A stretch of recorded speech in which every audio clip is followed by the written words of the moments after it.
Sir Kharge ಅವರು ಒಂದು ಮಾತು ಹೇಳ್ತಿರೋದು ಗುಲ್ಬರ್ಗದಲ್ಲಿ, ಮೋದಿ ಅವರು ರಾಜ್ಯ ಸರ್ಕಾರವನ್ನು ಕೆಡವಲಿಕ್ಕೆ ಸಾಕಷ್ಟು ಒಂದು ಯತ್ನವನ್ನು ನಡೆಸ್ತಾ ಇದ್ದಾರೆ. ತಾವು ಜಾಗೃತಿಯಿಂದ ಇರಬೇಕು. ಎಲ್ಲ ಮನಸ್ಸು ಅಂದರೆ ನಿಮ್ಮ ಒಳ ಮನಸ್ಸುಗಳಂದರೆ ಒಳ ನಿಮ್ದು ಏನಾದರೂ ಭಿನ್ನಾಭಿಪ್ರಾಯ ಇದ್ದರೆ ಅದನ್ನೆಲ್ಲ ಮತ್ತು ಒಗ್ಗಟ್ಟಾಗಿ ಹೋಗ್ಬೇಕು ಅನ್ನೋ ಮಾತುಗಳನ್ನು ಹೇಳಿದ್ರು. ಆ ಥರ ಒಂದು ಪ್ರಯತ್ನ ನಡೀತಾ ಇದೆ ಸರ್. ಇದೆಲ್ಲ ನಾವು ಇದನ್ನು ಹೇಳಿದ್ದೀವಿ. ಯಾವಾಗ ಹೇಳಿದ್ರೆ ಡೇ 1 ಕೊನೆವರೆಗೆ ವಿದ್ಯಾರ್ಥಿಗಳು ಹುಷಾರಾಗಿರ್ಬೇಕಂತ ನಾನು ಹೇಳಿದ್ದೀನಿ. ಯಾವಾಗಲೇ ಫಸ್ಟ್ ಏನೋ ಹೇಳಿದ್ದೀನಿ ನಾನು.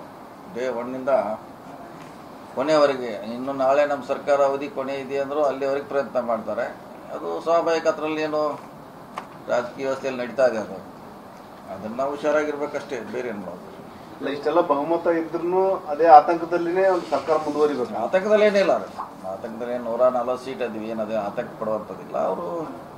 ಅವ್ರಿಗೇನಾರ ಮಾಹಿತಿ ಇರ್ಬೋದು, ಹೇಳಿರ್ಬೋದು. ಸರ್ಕಾರ ಅದ್ರ ಬಗ್ಗೆ ಗಮನದಲ್ಲಿ ಇದೆ ಅದು ಆ ವಿಷಯ. ವಿಚಾರದಲ್ಲಿ ಸರ್ಕಾರದ ನಡೆ ಏನು?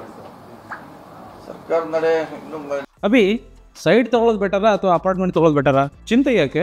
ಒಬ್ಬ ರಿಯಲ್ ಎಸ್ಟೇಟ್ ಎಕ್ಸ್ಪರ್ಟ್ ಜೊತೆ ಮಾತಾಡು. ಹೌದಾ? ಹೇಗೆ? ಬಾಸ್ ವಾಲಾ ಬಿ ದ ಬಾಸ್. ಡಿಸಿಷನ್ ತಗೋಬೇಕಾಗಿದೆ ಸರ್ಕಾರ. ಕಾನೂನು ಜಾರಿ ಮಾಡಲಿಕ್ಕೆ ರಾಜ್ಯ ಸರ್ಕಾರಕ್ಕೆ ಅಧಿಕಾರ ಇದೆ. ಅದು ಒಂದು ಸಾರಿ ಕ್ಯಾಬಿನೆಟ್ ಬರ್ತಿದೆ, ಮತ್ತೆ ಏನು ಚರ್ಚೆ ಅದು ಸದನ್ನಲ್ಲಿ. ಅದಾದ್ಮೇಲೆ ಅದರ ಅಂತಿಮ ಡಿಸಿಷನ್ ಸರ್ಕಾರ ಮಾಡುತ್ತೆ. ದಲಿತ ಸಮಸ್ಯೆ ಏನಾಯ್ತು ಸರ್? ಇಲ್ಲ, ಇನ್ನು ಸದ್ಯಕ್ಕಂತೂ ಇಲ್ಲ. ಮುಂದೆ ಬಂದಾಗ ಹೇಳ್ತೀವಿ ಯಾವಾಗ ಸರ್. ಇಡಿ ವಿರುದ್ಧ ಕಾಂಗ್ರೆಸ್ ಹೋರಾಟ ಸರ್. ಯಾವುದೇ ಇಡಿ ವಿರುದ್ಧ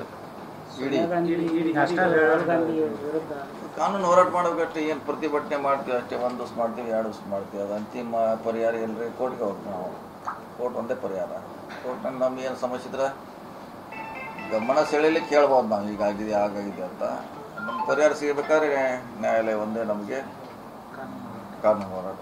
ಸರ್, ಈ ಸದ್ಯ ಸಚಿವ ಸಂಪುಟ ಪುನರ್ರಚನೆ ಆಗಲಿ ಅಥವಾ ಏನು ಬೇರೆ ವಿಚಾರಗಳು ಸದ್ಯಕ್ಕೇನು ಬ್ರೇಕ್ ಬಿದ್ದಂಗೆ ಸರ್? ಅದಕ್ಕೆ ನಮ್ಮ ಅಂತಲ್ಲಿ ಇಲ್ರ, ನಾವೇನು ಮಾಡೋದಿಲ್ಲ. ಅಲ್ಲ, ಹೈಕಮಾಂಡ್ ಏನೋ ಮುಂದೆ ಈ ಸದ್ಯಕ್ಕೆ ಏನು ಬೇಡ ಮಾಡ್ಬೇಕು. ಅವ್ರನ್ನ ಕೇಳಿ, ನೀವು ಯಾರು ಅಧ್ಯಕ್ಷ ಬರ್ತಾರೆ ಅವ್ರನ್ನ ಕೇಳಿ, CM ಅವ್ರನ್ನ ಕೇಳಿ, ಅವ್ರು ಹೇಳ್ಬೇಕು. ಆ ಮಟ್ಟದ ಡಿಸಿಷನ್ ಅವ್ರು ತೊಗೊಳ್ಳೋರು, ನಮ್ಮ ಅಂತಲ್ಲಿ ಇಲ್ಲ. ಈಗೇನು ಇದನ್ನು ಕೇಳಿದ್ರೆ ಇದ್ರ ಬಗ್ಗೆ ಹೇಳ್ಬೋದು. ಅದಕ್ಕೆ ನಾವು ಉತ್ತರ ಕೊಡದಿರುವಂಥ ವಿಚಾರ.